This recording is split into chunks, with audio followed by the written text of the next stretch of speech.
Joining us from Spring, Texas, our next performer was the Houston Fringe Festival's producer pick. That was a mouthful. And the Laugh Across America regional winner. So please give it up for the one, the only, Jim Mackenzie.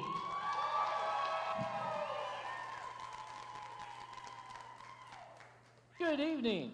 All right, just before we begin, I want to bring a little bit of beauty and balance to this crazy world. So we've got a quick little pre-show thing.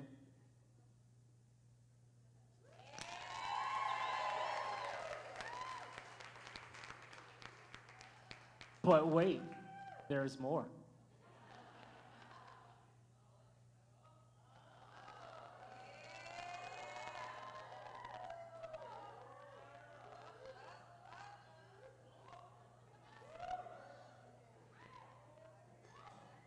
Wait. It's got to be the shoulder blades. Come on. There we are. That was one. 99 to go. No.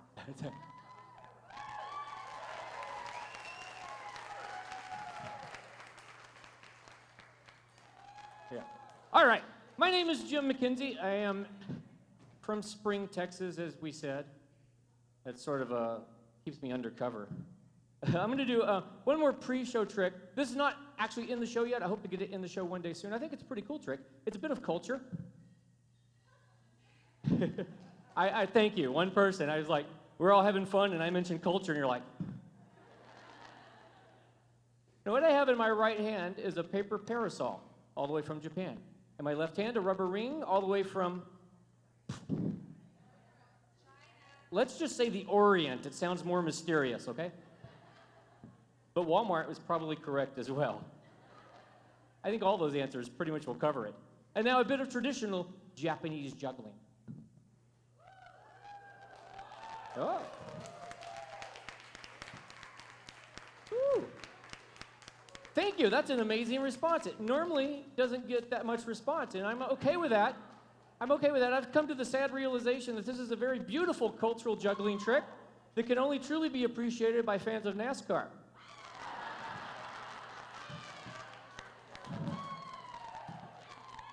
And never will those two cultures meet. All right, look at it make that left turn. That was good. There's victory lap. Here we go. All right, big finish.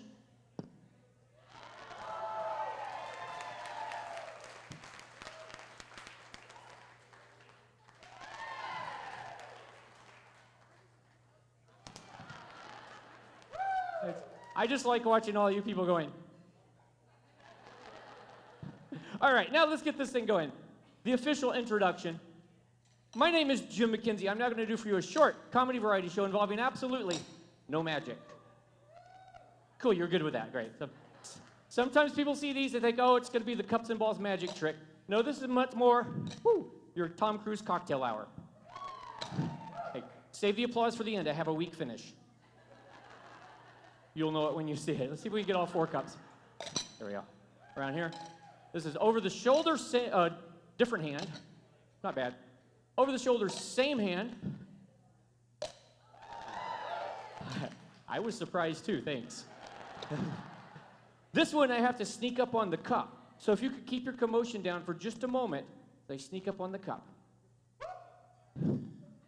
I was just about to commend you on doing so well. And you're like, there was too much pressure for you, wasn't there? You were like, whoop. Who said that? Here, sneaking up on the cup. Up.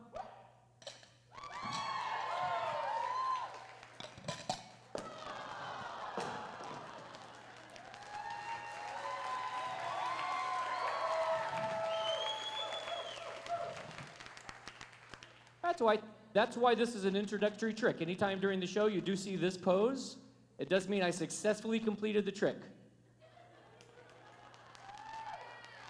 No matter what it may look like to you, I know you've never seen that one before. All right, I'm gonna do that one. Oh boy, I spread them all across the stage. That one more time for those of you who missed it, which technically was me.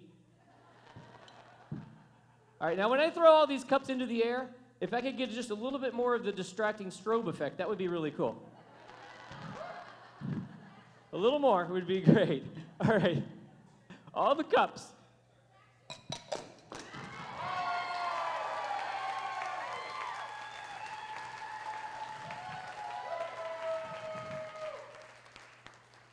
I don't think I have to tell you how rare it is that I actually miss all the cups. It's also very rare that I do it with strobes, so we'll do it one last time for me. Yeah. Now, I actually brought out one more fun juggling trick. It's a new piece. I actually don't do that much juggling in the show anymore. I do a bunch of different things. But this one's kind of cool. And then in just a moment, we're going to do a bit of interactive theater. Over for you people. Here's a bit of juggling, something you won't get to see every day. Oh, hang on.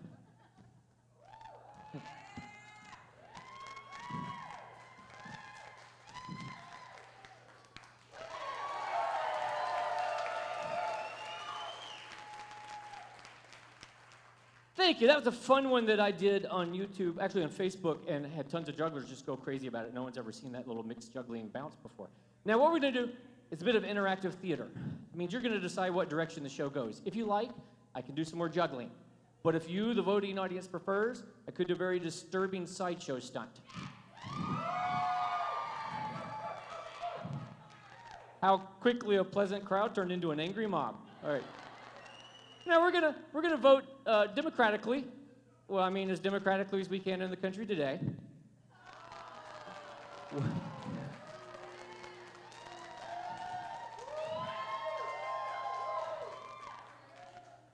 All right, well, there's a joke. I guess it's sad. Now, so to lock in the votes, if you get the little black box from underneath your chairs. He's like, no, I was just gonna cross the legs the other way. I wasn't going to look. No, the way you vote is you make some noise. So making some noise. How many people would like to see some more juggling? 2. Awesome. All right. But by applause, how many would rather see the sideshow stunt?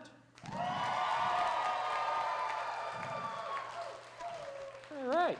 Well, it does sound like the people have spoken. I'm going to juggle a little bit more. No, I'm not. But the reason I do have you vote is the sideshow stunt is a bit disturbing, and I want to make sure it's what you want to see. It is not a magic trick. I don't do any magic in the entire show, but I know there's probably some magic fans. I don't want to disappoint. A quick magic trick. No. You're reinforcing bad behaviors with that. Shut up. I could do stupid stuff all night. What I'm about to do for you, though, is swallow this cold steel. Now, it's supposed to be cold steel, but we're in Dallas in May, so it's a little warm. You might have seen a magician claim to swallow a sword in the show, but if you watch that show, you will never see a magician do this. They will never handle the blade, because the sword in a magic show doesn't have a blade. It's a magic prop, collapses into the handle, much like a tape measure. That's an illusion. Just to come clean on that. You might have also seen this optical illusion. You could even do yourself. It's fairly safe. It looks like this. No, it's okay. Oh, sorry. I didn't mean to blow that illusion for you. I say that one's fairly safe because, ironically, I've actually scratched my ear doing that one. I found that pretty humorous myself. Now, to help prove to you, the voting audience, that this is indeed real and this blade is in my throat, once I've swallowed the blade, I'm going to reach up and move my throat. Yeah, for some of you, that's gross enough already. But as I move my throat with the blade in place, if you watch the handle, the part you can still see, you will see the handle move. Now, it will only move a little bit if I attempt to move the handle a lot so the people in the back could see. People up front might get to see a lot more. Sometimes there's a splash zone in a sword swallowing show. Yeah, and that wasn't the people up front laughing just then, I noticed. Here it is, down the hatch. It's an odd taste. All right, show goes on. Oh, it's been mentioned before. I'll mention it again now. Do not try this anywhere. I like to take out the at-home loophole because some people are like, you know, if I go over to Tommy's house, that's safe. Seriously, people have died attempting to do what I'm about to do for your entertainment. True, most of them complete idiots to begin with. Said, here, hold my beer, watch this. But others were in fact trained professionals that simply lost focus and lost their life. This blade is about to pass millimeters from my heart, go between my lungs through my esophagus. If I'm not aligned correctly, in the words of our great leader, very bad. That would be very bad.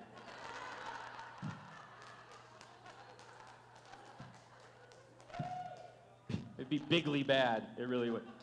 So, when I do pull this blade out of my body and I am still alive, the last thing I want to hear from this group is the polite golf clap. Now, I want to hear with some enthusiasm that you and I are all here at Viva's Alive, having a grand time on this Saturday night. Here we go. Down the hatch. Odd taste and all.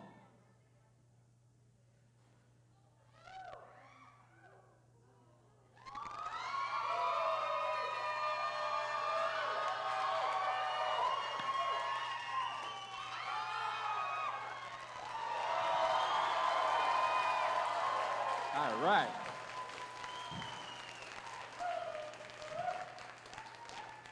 Thank you. Now we're having a party. And now I figured out that odd taste. Live and learn. Thank you guys. I'll be back in the second half. My name is Jim Mackenzie. Enjoy.